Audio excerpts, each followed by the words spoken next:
देखो, भाजपा कुछ मर्जी कहती रहे, लेकिन हम सब जानते हैं कि ये राज्यसभा के चुनाव शुद्ध रूप से संख्या बल पर निर्धारित होते हैं।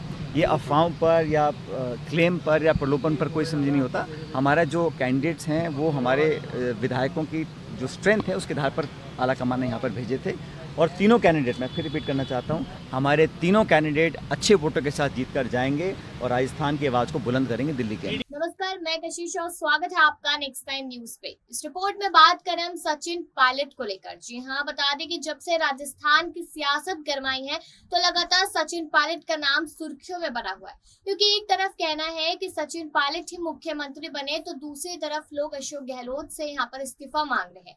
लेकिन आज वो तारीख है 10 जून, जब राज्यसभा चुनाव हो रहे, उनका रिजल्ट भी शाम तक आ जाएगा। और यहाँ पर सचिन पायलट भी कहते नजर आए थे कि 3 सीटों पर कांग्रेस की जीत तो पक्की है। लेकिन अब जिस तरीके से वो कहते नजर आए हैं तो उससे तो लगता है कि यहाँ पर उनकी जीत पूरी तरीके से पक्की, और जितना उन्होंने सोचा था उससे ज्यादा ही उनको यहाँ पर सपोर्ट मिल रहा है। जी हाँ, बताते चले कि यहाँ पर मुकुल यासनिक और भी बहुत सारे ऐसे लोग हैं जो मनोज प्रभारी भी है, जिन्होंने यहाँ पर बेहतरीन प्रदर्शन भी किया, और उन्हीं सब चीजों को लेकर यहाँ सचिन पायलट काफी बयानबाजी करते नजर आए। कहा तो ये भी जा रहा है कि जिस घमंड से यहाँ पर प्रधानमंत्री नरेंद्र मोदी और साथ ही साथ अमित शाह और यहाँ पर जेपी नड्डा ये कहते नजर आए थे कि राजस्थान की सियासत अब हमारे हिस्से में है, तो कहीं ना कहीं अब इन चीजों से लगता है, राज्यसभा के जो आज दिन है उस चीज से लगता है कि शायद यहाँ पर एक बहुत बुरी हार का सामना बीजेपी को करना पड़ सकता है, क्योंकि कांग्रेस पार्टी, अभी पता है सबको कि देश भर में क्या हालात है, लेकिन राजस्थान की अगर बात की जाए तो राजस्थान में सचिन पायलट को जिम्मेदारियां देने पर कांग्रेस पार्टी को एक बहुत बड़ा फायदा होता नजर आ रहा है, क्योंकि लोगों ने, जनता ने यही कहा था कि अगर सचिन पायलट को जिम्मेदारियां दी जाएगी तो उसके बाद यहाँ पर कांग्रेस पार्टी का चेहरा पूरी तरीके से बदलता नजर आएगा। चिंतन शिविर हमने देखा कि किस तरीके से अशोक गहलोत को वो तवज्जो दी जा रही थी जो सचिन पायलट को नहीं दी गई, लेकिन उसके बाद क्या होता है, महज 2 दिन बाद जो प्रशांत किशोर भी यहाँ पर कमेंट करते हैं और बोलते हैं कि चिंतन शिविर का कोई फायदा नहीं हुआ, बस इंसानों का, नेताओं का, लोगों का समय वेस्ट किया गया। उसके बाद ही इतनी सी बात यहाँ पर सोनिया गांधी को लग गई, और सोनिया गांधी ने यहाँ पर सचिन पायलट को एक के बाद एक जिम्मेदारी देना शुरू किया, यहाँ तक कि उन्हें राष्ट्रीय स्तर पे भी जिम्मेदारी दे दी, जो जिम्मेदारी थी कि जो भारत जोड़ो अभियान है कश्मीर से कन्याकुमारी तक का, उसमें राहुल गांधी के साथ सिर्फ और सिर्फ सचिन पायलट को आगे किया जाएगा। तो लगता है इन्हीं सारी चीजों से बैक टू बैक जिम्मेदारियां देना सचिन पायलट को या जनता को वो सारी चीजें पसंद आ रही। राज्यसभा चुनावों में जनता वोट नहीं करती है, लेकिन जिस तरीके से नेताओं को देख रहे हैं तो नेता भी यहाँ पर कहीं ना कहीं सचिन पायलट का समर्थन करते हुए नजर आ रहे हैं। तो ऐसा लगता है कि आने वाले दिनों में एक बहुत बड़ी जीत हासिल करेगी कांग्रेस पार्टी, और लोकसभा चुनावों के लिए भी अलग अलग यहाँ पर प्लानिंग और प्लॉटिंग करती नजर आएगी। लेकिन अगर आज की बात की जाए तो बता दें कि सचिन पायलट यहाँ पूरी तरीके से श्योर हो चुके हैं कि जीत तो सिर्फ और सिर्फ कांग्रेस पार्टी की होगी, और जनता का भी यही कहना कि अगर जीत होती है तो इसकी वजह सिर्फ और सिर्फ सचिन पायलट है।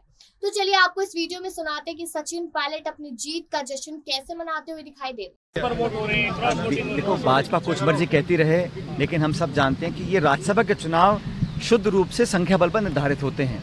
ये अफवाहों पर या क्लेम पर या प्रलोभन पर कोई समझ नहीं होता। हमारा जो कैंडिडेट्स हैं वो हमारे विधायकों की जो स्ट्रेंथ है उसके आधार पर आला कमान ने यहाँ पर भेजे थे, और तीनों कैंडिडेट, मैं फिर रिपीट करना चाहता हूँ, हमारे तीनों कैंडिडेट अच्छे वोटों के साथ जीत कर जाएंगे और राजस्थान की आवाज़ को बुलंद करेंगे दिल्ली के अंदर। और सुप्रीम कोर्ट तक आज जो राज्यसभा के चुनाव हो रहे हैं, हम सभी जानते हैं क्यों हो रहे हैं। अधिकांश राज्यों में ये चुनाव बिना कंटेस्ट के होते हैं, क्योंकि जिस पार्टी के पास जितना संख्या बल है उसके आधार पर अपने उम्मीदवार खड़े करते हैं। कि कुछ राज्यों में भाजपा ने जितनी उनकी स्ट्रेंथ थी उससे ज़्यादा लोग खड़े करे हैं। आज राजस्थान में चुनाव है 4 सीटों पर, और यहाँ पर कांग्रेस ने 3 उम्मीदवार खड़े करे हैं। भाजपा ने 1 उम्मीदवार खुद का खड़ा किया है और 1 कथित रूप से निर्दलीय है, लेकिन वो भाजपा के ही 10 विधायकों ने उनका समर्थन किया उनके नामांकन में। कांग्रेस के पास हमारे खुद के विधायक, हमारे सहयोगी दलों के विधायक और हमारे निर्दलीय जो हमारे को समर्थन कर रहे हैं पिछले 3.5 साल से, उन सबकी संख्या बल मिलाकर 125 से ज़्यादा होती है। और अब जब मतगणना होगी शाम को तो मुझे लगता है कि जितनी हम लोगों को उम्मीद थी उससे ज़्यादा वोट हम लोगों को मिलेंगे, और हमारे तीनों प्रत्याशी मुकुल वासनिक जी, रणदीप सुरजेवाला जी और प्रमोद तिवारी जी अच्छे बहुमत के साथ, जितना हम अनुमान लगाते हैं उससे अधिक मतों के साथ जीत कर जाएंगे। और तीनों ऐसे नेता हैं जिनको सोनिया जी, राहुल जी ने राजस्थान में भेजा है ताकि अपर हाउस में, राज्यसभा में एक प्रबल आवाज़ बनकर भाजपा की सरकार का विरोध कर सकें, क्योंकि राष्ट्रीय पार्टी होने के नाते हमें ज़रूरत है ऐसी मुखर आवाज़ों की जो राज्यसभा में राजस्थान की बात को रख सकें। इसलिए तीनों उम्मीदवार जीत कर जाएंगे, इसमें किसी को कोई आशंका नहीं होनी चाहिए। और जो विधायकों को साथ रखने की बात कई बार कही जाती है, मैं मानता हूँ ये आवश्यक इसलिए हुआ क्योंकि कोई भी विधायक नहीं चाहता था उस पर कोई दबाव पड़े, और अब लगभग हर दल, हर पार्टी, हर राज्य में, हर चुनाव में ऐसा करने के लिए विवश हो गई है।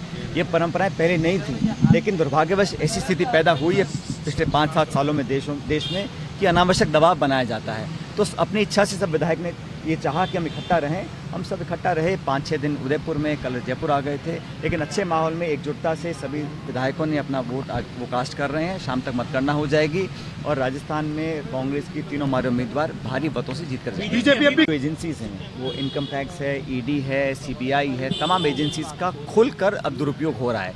अब जो केस पहले बंद हो गया था सोनिया जी का, राहुल जी का, उसे दोबारा खोला गया है। सोनिया जी को बुलाया गया है, राहुल जी को बुलाया गया है। इसके विरोध में पूरी कांग्रेस पार्टी देश में लोगों को जागरूक करेगी कि इस प्रकार का दबाव बनाकर आप विपक्ष की आवाज़ को नहीं दबा सकते हैं। और अब सब जानते हैं कि एजेंसीज का दुरुपयोग किया जा रहा है और धड़ल्ले से किया जा रहा है। इसके विरोध में कांग्रेस पार्टी है, पूरा देश भी है। मैं नहीं समझता हूँ किसी प्रकार का दबाव या प्रेशर काम करेगा। अपनी आवाज़ को हम रखेंगे और कितना भी दुरुपयोग करें, हमारे विधायक हमारे साथ हैं और रहेंगे। जो हमारे समर्थन में पिछले 3.5 साल से हैं, सरकार का साथ दिया है, हमारे साथ रहे हैं, कोई वजह नहीं है कि वो हमारे को वोट नहीं देंगे। उन्होंने सामूहिक रूप से, व्यक्तिगत रूप से अपनी इच्छा जाहिर करी है कि वो कांग्रेस के साथ वोट डालेंगे।